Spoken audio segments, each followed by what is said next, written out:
En 1965, le Code du travail se réécrit et avec lui l'histoire des femmes françaises. Le droit de travailler sans l'accord d'un mari tombe et c'était notre dernier obstacle à l'autonomie financière. Pourtant, seulement 18% des femmes franchissent le cap de l'investissement. Bienvenue sur Fortuné, le podcast qui change la donne. Je suis Marion, ton hôte pour ce podcast. J'ai fait mon premier investissement à l'âge de 23 ans et je ne compte pas m'arrêter là. Et toi, es-tu prête à rejoindre le mouvement ?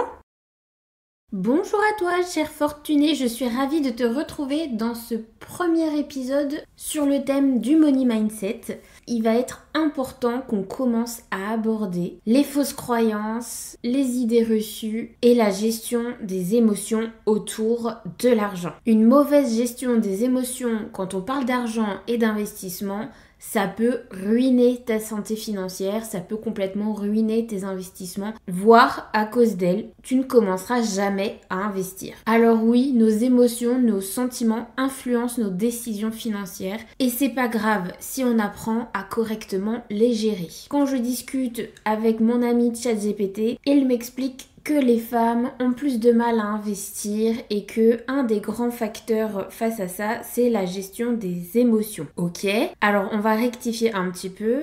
On a effectivement l'impression que les femmes investissent moins que les hommes et statistiquement, c'est tout à fait vrai.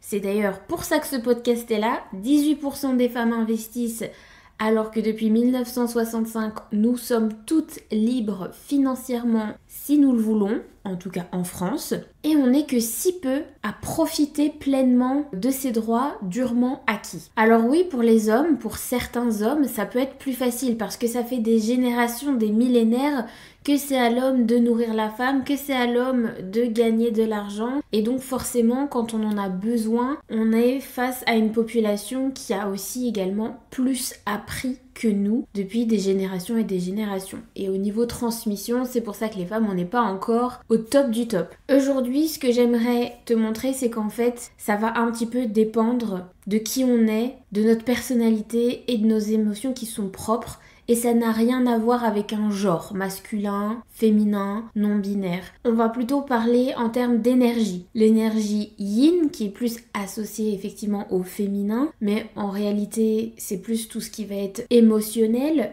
Et en face de ça, il y a le yang qui va plutôt être l'énergie du faire, de la production, de la force. On l'apparente plus au côté masculin. Mais je pense que si tu regardes dans ton entourage, ta famille, tes amis, tu vas vite voir qu'il y a des femmes qui auront un gros côté yang et des hommes qui auront plutôt un côté plutôt yin. Et ce qu'on va remarquer, c'est que quand on est un investisseur ou une investisseuse, ça va être plus compliqué de correctement dormir ou de se lancer dans le monde de l'investissement si on a l'un des deux côtés yin ou yang qui prédomine par rapport à l'autre. C'est ça qu'on va voir aujourd'hui. Attention, petit disclaimer, je ne compte pas mettre des gens dans des cases. On s'en fiche si tu es plus yin ou plus yang. Aujourd'hui, on va juste prendre ce concept-là et voir comment il s'applique dans le monde de l'investissement. On aura tous un côté supérieur à l'autre. Le tout, c'est de ne pas être dans l'extrême puisqu'il pourrait dans ce cas-là te nuire quand on parle de l'investissement. Si tu as envie d'être plus yin ou plus yang dans le reste de ta vie personnelle, libre à toi. Mais c'est vrai que si tu veux dormir sur tes bonnes oreilles et te lancer dans l'investissement, il va peut-être falloir rééquilibrer les émotions. Alors installe-toi confortablement et on commence, c'est parti! Les émotions jouent un rôle crucial dans nos décisions financières.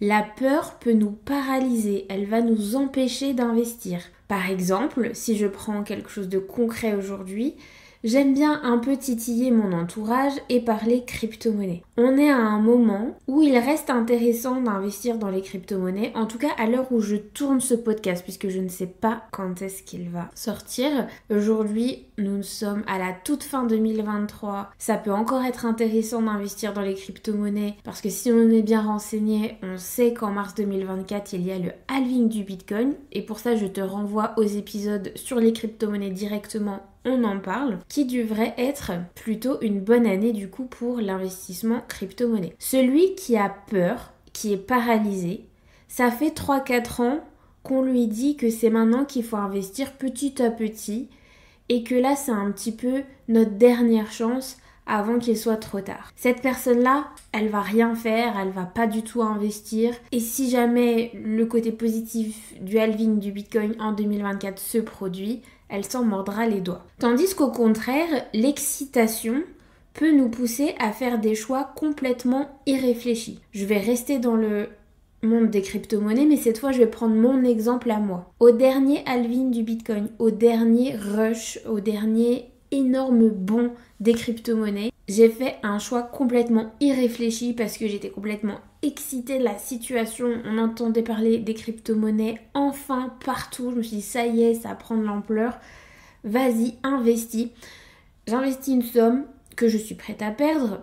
Ça ne me mettra jamais en difficulté. Ça, je suis assez contente de n'avoir jamais franchi ce pas-là, mais c'est important.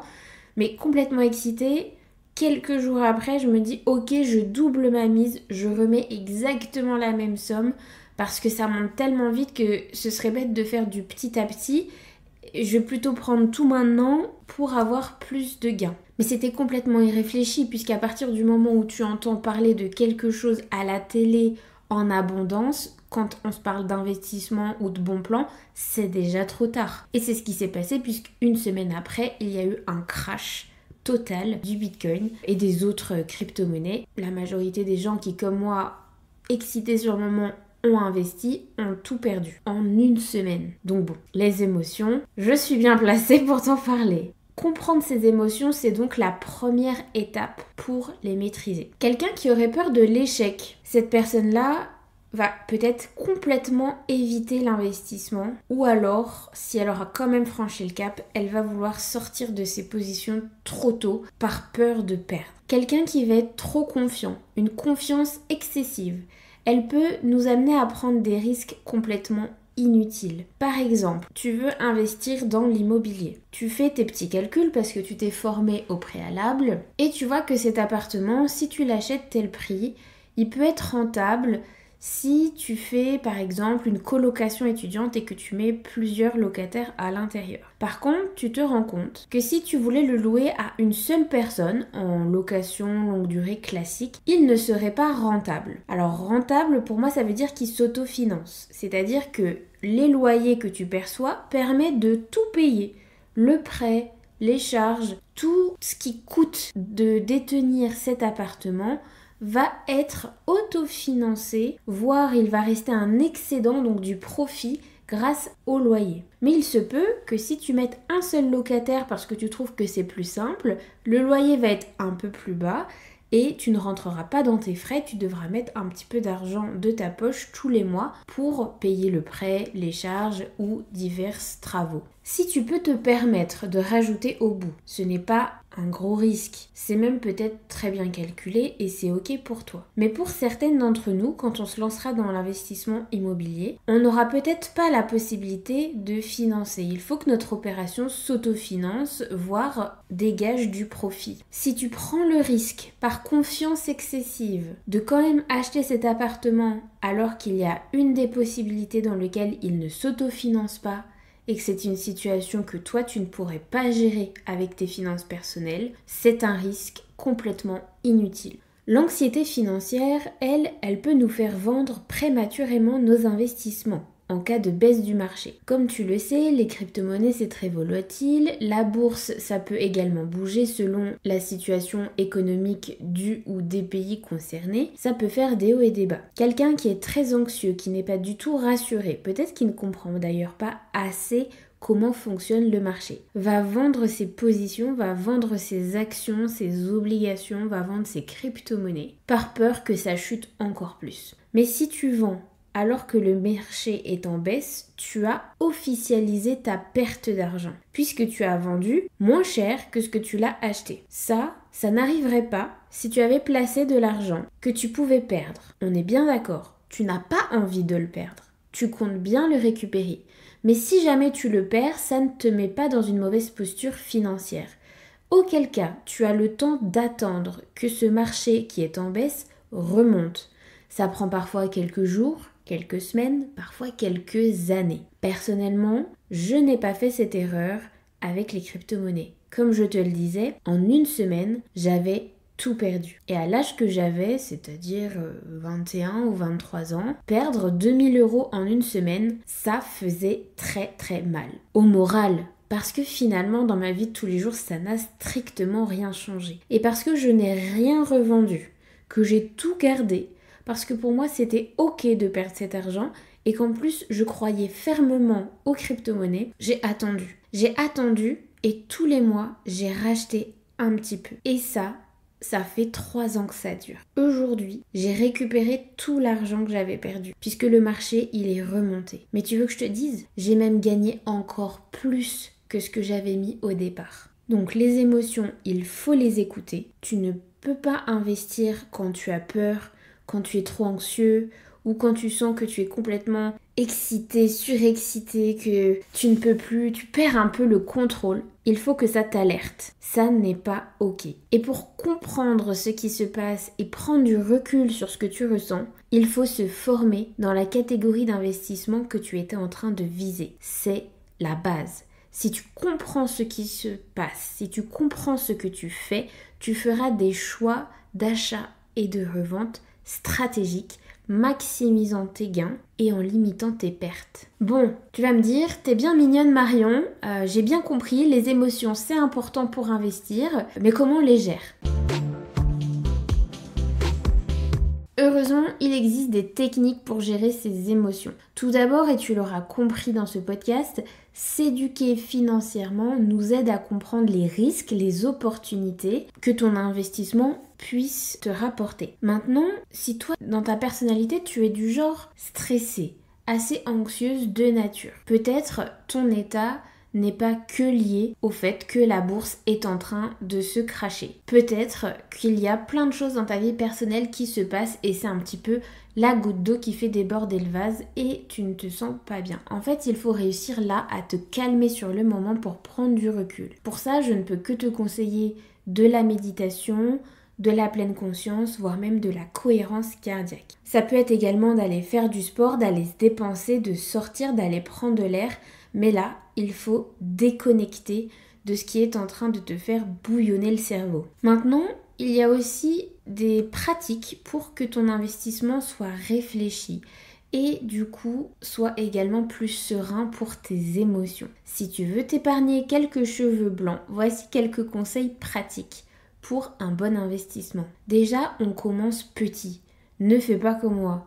Ne balance pas un énorme billet que tu n'es pas tout à fait prêt à perdre parce que en plus comme ce serait ton premier investissement dans cette catégorie, laisse-toi le temps de bien comprendre comment tout fonctionne. Donc commence petit et tu augmentes progressivement avec le temps si ta situation financière le permet. Deuxième pratique importante, la diversification des investissements est essentielle pour réduire les risques. Aujourd'hui, j'ai personnellement des investissements en bourse, en crypto-monnaie et en immobilier. Et même à l'intérieur de chaque catégorie d'investissement, j'ai diversifié.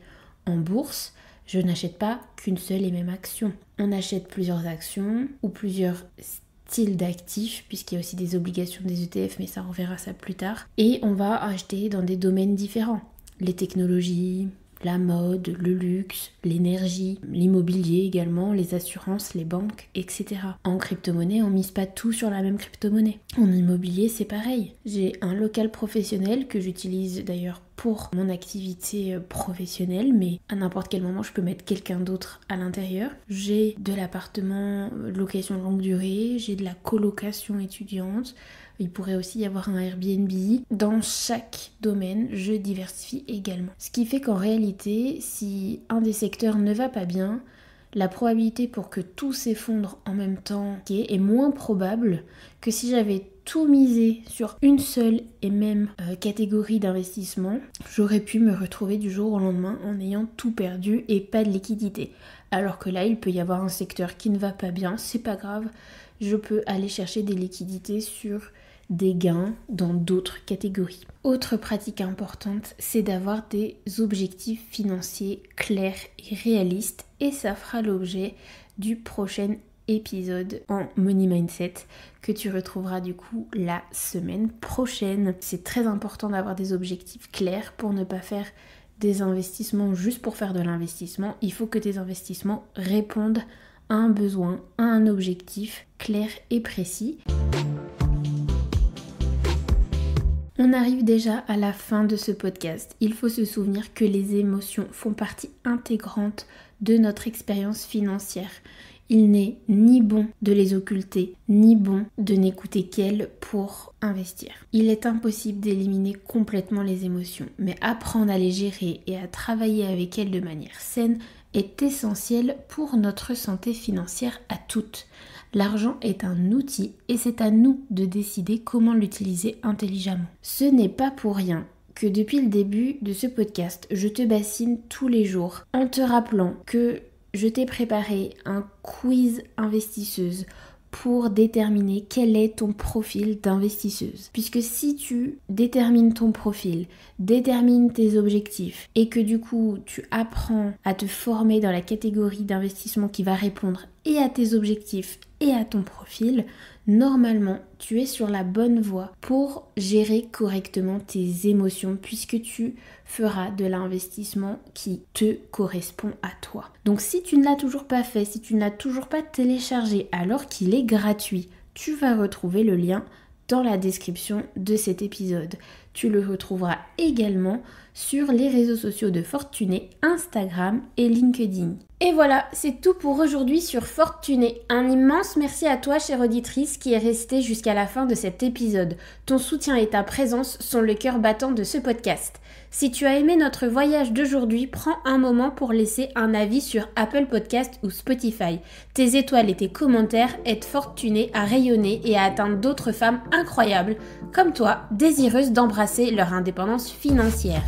Et parce que ce podcast est le tien autant que le mien, je veux savoir quel sujet brûles-tu de découvrir dans un prochain épisode?